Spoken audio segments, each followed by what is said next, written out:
So last time we have seen the types of grinders, roughing grinders, cylindrical grinders, surface grinders, centerless grinders, and their types. So that we have seen last time. We know that the grinding is a process in which the material is removed by the abrasive action of the revolving wheel. That wheel is made up of certain material, and what materials are there in that wheel that we are going to see. So that wheel is rotated and brought in contact with the workpiece, with the surface of the workpiece, and to bring that workpiece into required shape and size by removing the material. So the cutting action is taking place, that is what is the grinding is taking place, is because of the material of the wheel. So a grinding wheel essentially consists of following two materials. One is abrasive. Very importantly, the grinding wheel is made up of abrasive. That abrasive is nothing but the material of the wheel which does the grinding action or cutting action. So the material responsible for cutting the workpiece or cutting the material from the workpiece. Second material is there in the wheel is bond. Bond is something which is acting as a binder, जे त्या ॲब्रेझिव्ह पार्टिकल्सला धरून ठेवतो, म्हणजे त्याला जोडतो, त्याचा wheel तयार करतो. म्हणजे ते particles are separate, they are separate particles, that particles are to be brought together and to be formed in a shape of a wheel. So that bonding is required. There must be some material which is used to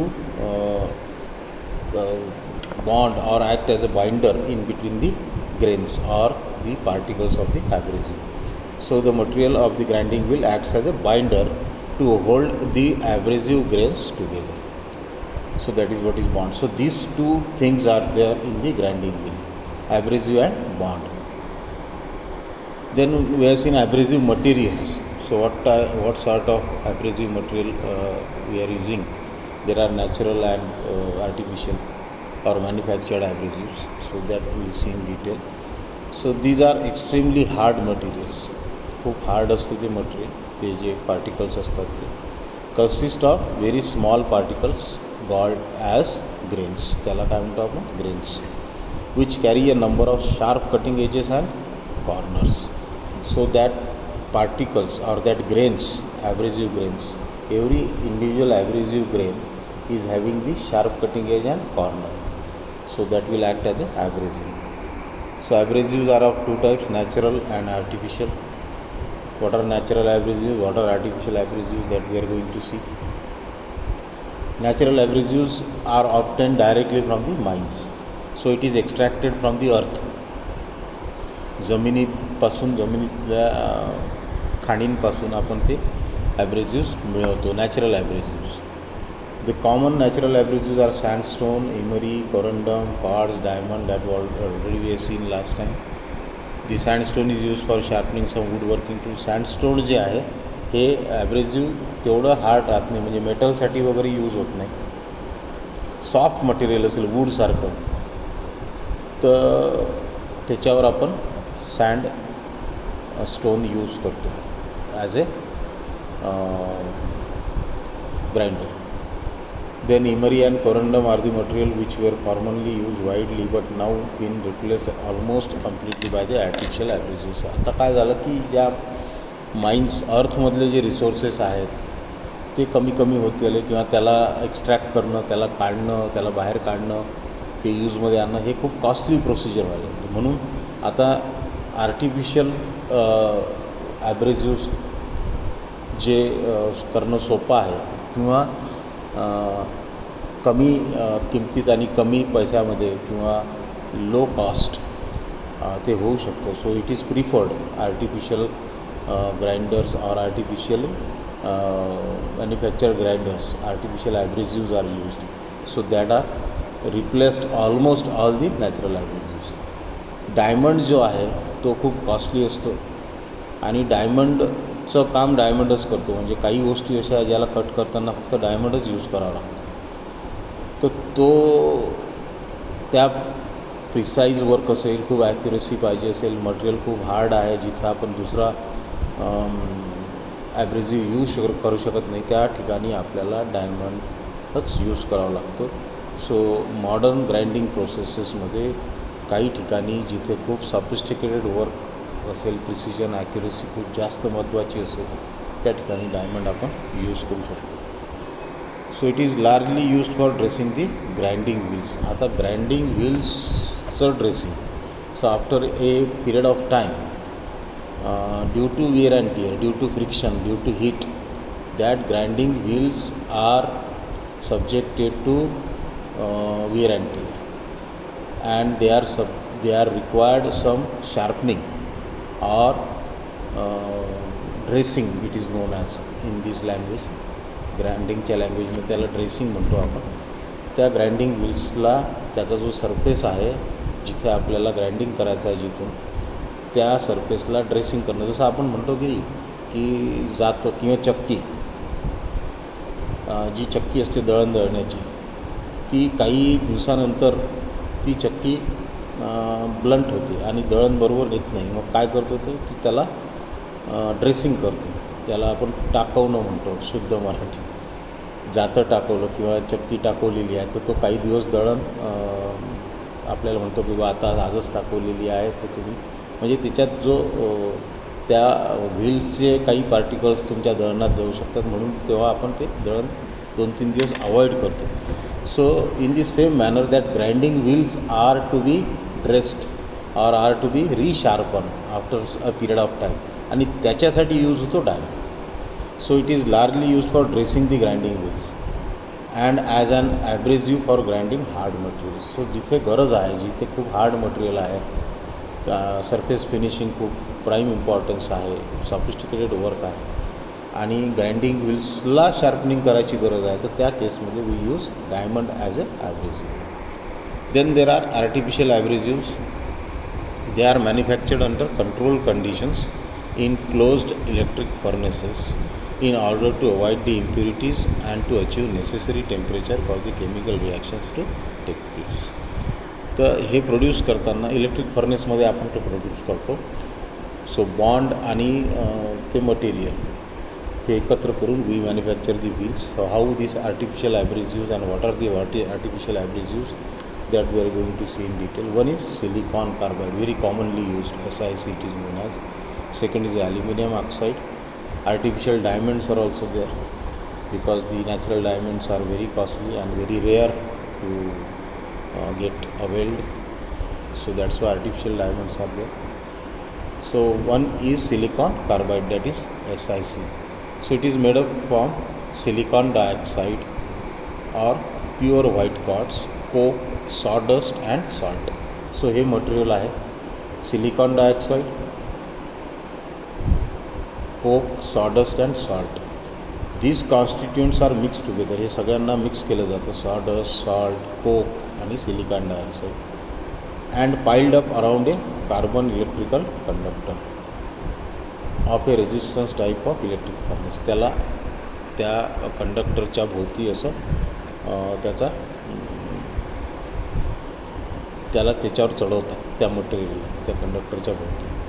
a heavy current is switched on and at the temperature of 2600 degree centigrade is generated. इतक्या high टेम्परेचरवर त्याला गरम करतात. The mass under action of intense heat fuses and the following chemical reaction takes place. जे constituents आपण mix केले, ते mixture जे आहे ते एका इलेक्ट्रिकल कंडक्टरच्या साहाय्याने एका फर्नेसमध्ये त्याला गरम करतात. So the temperature is about 2600 degree centigrade. So because of that intense heat is produced and some material is getting fused and the chemical reaction is taking place as SiO2, that is silicon dioxide, plus 3C carbon minus SiC, that is silicon carbide, minus 2CO, that is carbon monoxide. So the silicon of the quartz and combined with the carbon of coke to form the silicon carbon. कोकमधला carbon आणि जो quartz natural material होतो त्याच्यातला silicon हे एकत्र येऊन silicon Carbide नावाचा एक नवीन पदार्थ, नवीन आर्टिफिशियल ॲब्रेजिव्ह तयार होतो. The salt vaporises from the chlorides. जो सॉल्ट आहे तो वेपराईज होतो with the metallic impurities present and thus helps in removing them. जे काही मेटॅलिक इम्प्युरिटीज असतील, फॉरेन पार्टिकल्स असतील, दुसरं काही मटेरियल असेल ते त्या सॉल्टच्या वेपरसोबत ते बाहेर निघून जाईल. The sawdust Burns. ते सॉडस्ट आहे त्या मटेरियलमधली ती जळून जाईल, पण त्याने काय होईल, it provides porosity to the mass. त्याच्यात बारीक बारीक पोरस छिद्र तयार होतील to the mass to allow to escape of gases. आतमध्ये जे gases because of the heat, so much of temperature, there will be formation of gases and these gases has to be escape from the mass. त्याच्यातून ते gases बाहेर निघाले पाहिजे. तर जी sawdust आहे ती कशासाठी टाकली आपण, की ती सॉडस्ट स्वतः जळून जाईल, पण ती काय करेल की जिथं असेल तिथं एक छोटं छिद्र तयार होईल आणि त्या छिद्रामधून हे गॅसेस सगळे बाहेर निघतील. So after the reaction is complete, the furnace is cool down. फर्नेसला थंड केलं जातं ही रिॲक्शन कंप्लीट झाल्यावर. And the mass consisting of an outer shell of unfused or partially fused material and a core of silicon carbide is removed from there. So त्याच्यातलं जे मास किंवा जो सिलिकॉन कार्बाईड आतमध्ये जिथं जळला तिथं तो सिलिकॉन कार्बाईड आणि त्याच्या बाहेरून जे आहे तिथं अनफ्युज्ड किंवा पार्शियली फ्युज्ड मटेरियल राहील. आतमध्ये silicon carbide, core of silicon carbide. The outer shell is then removed and the core silicon carbide crystals broken into grain. बाहेरचा जो शेल आहे जो अनफ्युज्ड आहे, जो पूर्ण सिलिकॉन कार्बाईड तयार नाही झालं बाहेरून ते काढून टाकतात आणि जो आतमध्ये कोअर सिलिकॉन कार्बाईड तयार झाला आहे त्याला ब्रेक करतात into particles, into grains, and that is used as abrasive. So wheels made of this abrasives have various trade names in the market. याला मार्केटमध्ये वेगवेगळ्या नावाने ओळखल्या जातं. हे सिलिकॉन कार्बाईड, कार्बोरंडम म्हणतात किंवा क्रिस्टलॉन म्हणतात किंवा इलेक्ट्रोलॉन म्हणतात. याला वेगवेगळे नावं आहेत. सो प्रोसेस ही आहे की हे जे कॉन्स्टिट्युएंट्स आहेत, सिलिकॉन डायऑक्साईड, कोक, सॉडस्ट, सॉल्ट याचं मिक्सचर करतात आणि इलेक्ट्रिकल कंडक्टर, कार्बन इलेक्ट्रिकल कंडक्टरच्या होती त्याला पाईलअप करतात, त्याला चढवतात आणि त्या फर्नेसमध्ये त्याला हीट देतात, त्याला इलेक्ट्रिक करंट देतात. त्याच्यामुळे तो गरम होतो कंडक्टर, इलेक्ट्रिकल कंडक्टर. आणि because of that the heat of generated temperature is raised almost about 2600 degrees centigrade. Because of that temperature or that heat, a chemical reaction is taking place and that chemical reaction is producing the silicon carbide. So silicon carbide is available with the help of this process and we can use that grains as abrasives. Second is aluminum oxide, that is Al2O3. The formula for this is Al2O3. These abrasive carries very hard and tough grains. जे ॲब्रेजिव्हमधले या ॲब्रेजिव्हमधले जे grains आहेत ते खूप hard आणि tough असतात आणि दे possess sharp cutting edges. त्याच्यामध्ये काय असतात, जे कटिंग एजेस आहेत त्या ग्रेन्सच्या खूप शार्प असतात. It is obtained by fusing impure aluminium oxide. Aluminium oxide जो आहे तो इम्प्युअर ॲल्युमिनियम ऑक्साईड, ज्याला आपण बॉक्साईट म्हणतो, जो माइन्समधून मिळतो, त्याला फ्यूज करून इलेक्ट्रिक आर्क फर्नेसमध्ये त्याच्यापासून हे तयार करतात. For this a dry bauxite is mixed with ground coke. कोकला बारीक करतात, पावडर करतात त्याची, आणि ड्राय बॉक्साईट जे आहे, जे आपल्याला खाणीतून मिळालं, ते मिक्स केलं जातं त्याच्यासोबत आणि त्याच्यासोबत आयर्न चिप्स पण टाकल्या जातात. This mixture is charged in the furnace. याला जाळतात फर्नेसमध्ये हेवी करंट पास करून, त्याला गरम करतात, हीट प्रोड्यूस करतात. The mass फ्युजेस on account of excessive heat generated. हे जे मास आहे, हे जे मिक्सचर आहे, हे फ्यूज होते because of excessive heat generated in the furnace and a block of aluminium oxide is form. Aluminium ऑक्साईडचा एक ब्लॉक तिथं तयार होतो. हे सगळं मटेरियल फ्यूज होतं. The iron scrap act as a flux. जे आयर्न स्क्रॅप आहे, जे पार्टिकल्स आपण आयर्नचे तुकडे त्यात टाकले, ते फ्लक्स म्हणून कामात येतात. म्हणजे केमिकल रिॲक्शन तिथं होऊ नये किंवा एन्व्हायरमेंटल काही रिॲक्शन होऊ नये त्याच्यासाठी हे यूज होतात. ते इम्प्युरिटीज जे आहेत त्याच्यामधल्या जे वेगवेगळे बाकीचे पदार्थ आहेत, जे इम्प्युरिटीज ज्याला म्हणतो आपण, ते त्याला रिमूव्ह करतं, ते कलेक्ट करतं आणि फर्नेसच्या बॉटमला, कारण ते मेल्ट होईल आणि जे पार्टिकल्स आपण त्यात टाकले किंवा त्या चिप्स टाकले ते मेल्ट होईल आणि मेल्ट झाल्यावर जे इम्प्युरिटीज आहेत त्या मिक्सरमधल्या त्यासोबत घेईल आणि फर्नेसच्या बॉटमला ते सेटल होईल. So that can be removed very easily from the bottom of the furnace. So iron scrap or that chips, तुकडे जे आपण टाकले होते ते कशासाठी टाकले? They act as a flux to remove the impurities. So as soon as the block is form, aluminium ऑक्साईडचा block form झाल्याबरोबर the furnace is switched off, फर्नेसला बंद केलं जातं आणि अलाउड टू कूल स्लोली, त्याला स्लोली कूल केलं जातं. So when the temperature goes down sufficiently, जेव्हा टेम्परेचर एका ठराविक पॉईंटपर्यंत थंड होतं, the block is removed from the furnace, त्याच्यानंतर तो ब्लॉक त्या फर्नेसमधून बाहेर काढला जातो ॲल्युमिनियम ऑक्साईडचा. इट इज देन क्रस्ट, त्याला नंतर क्रश करतात, तोडतात. अँड पावडर्ड ग्रेन, म्हणजे त्याची जो ब्लॉक तयार झाला ॲल्युमिनियम ऑक्साईडचा त्याला क्रश केल्या जाते आणि त्याची पावडर केल्या जाते. Grain structure thus formed and screened through the standard mesh, त्याला चाळणीतून त्याला चाळल्या जाते.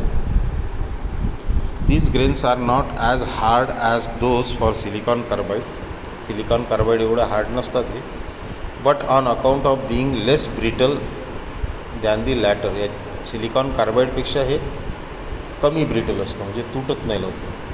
R preferred for grinding metals with high tensile strength, ज्या मेटलची टेन्साईल स्ट्रेंथ खूप हाय आहे, जे लवकर तुटत नाही, त्या मेटलला जर आपल्याला ग्राइंड करायचं असेल तर आपल्याला ॲल्युमिनियम ऑक्साईड हे यूज करावं लागतं.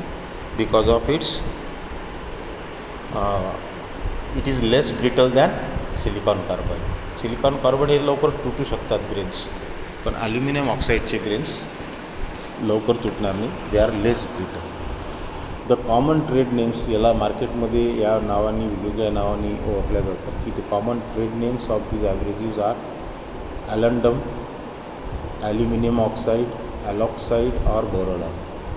So such names are there, they are same, they are extracted as bauxite from the mines and they are mixed up with the coke, grounded coke, and some iron chips are also mixed with the mixture.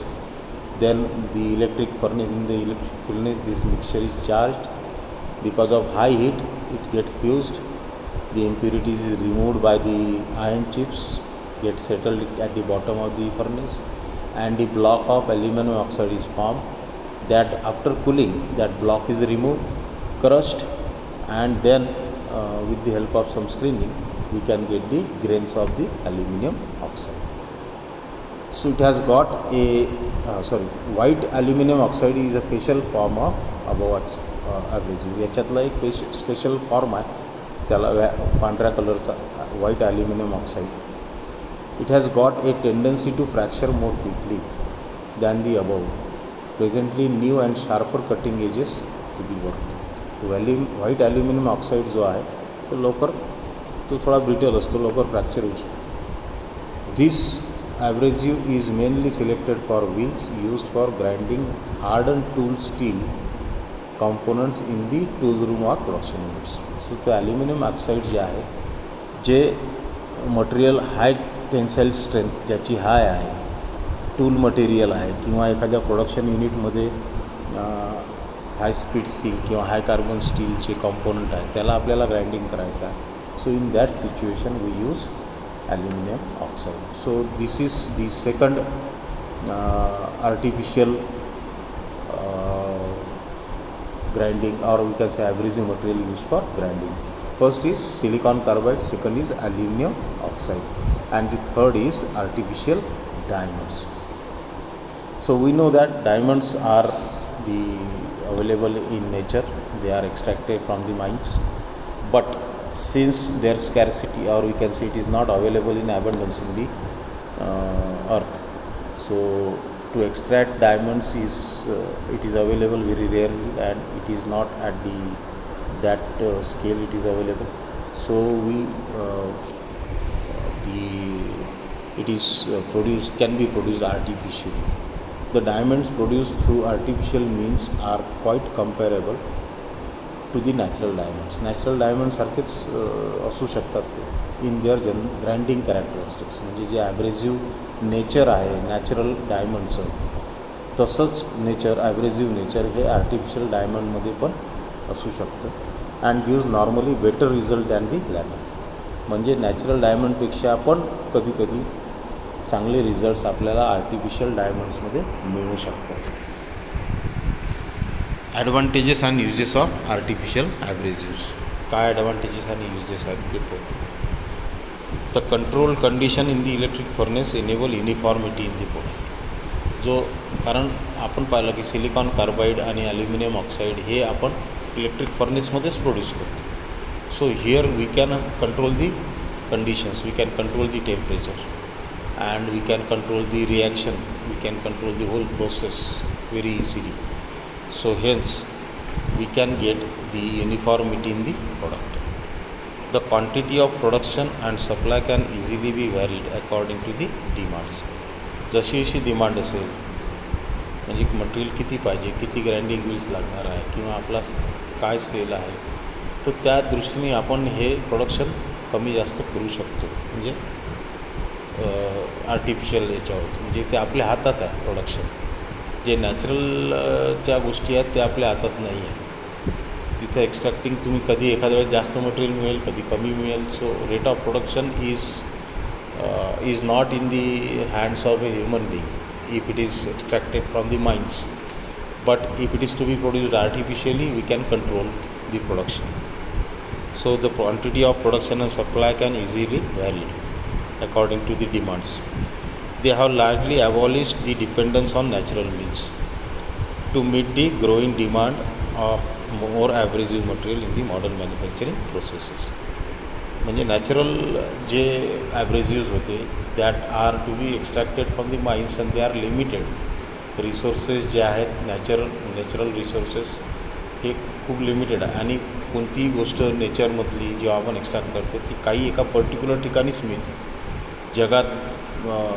जगातल्या एखाद्या कोपऱ्यात ती मिळू शकते, सगळ्या देशात ती available, तर त्या ठिकाणी ती मिळते, तिथून ती तुमच्या देशाला मिळवावी लागते. जसं आता आपण पाहतो की पेट्रोल, डिझेल किंवा जे पेट्रोलियम प्रोडक्ट्स आहेत. So India is 75% dependent on other countries for the petroleum products. कारण आपल्या देशामध्ये आपल्या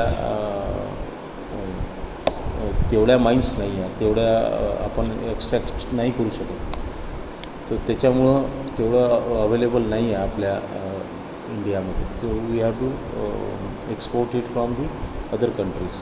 so it gives you lot of, it may not be economical or it is very costlier.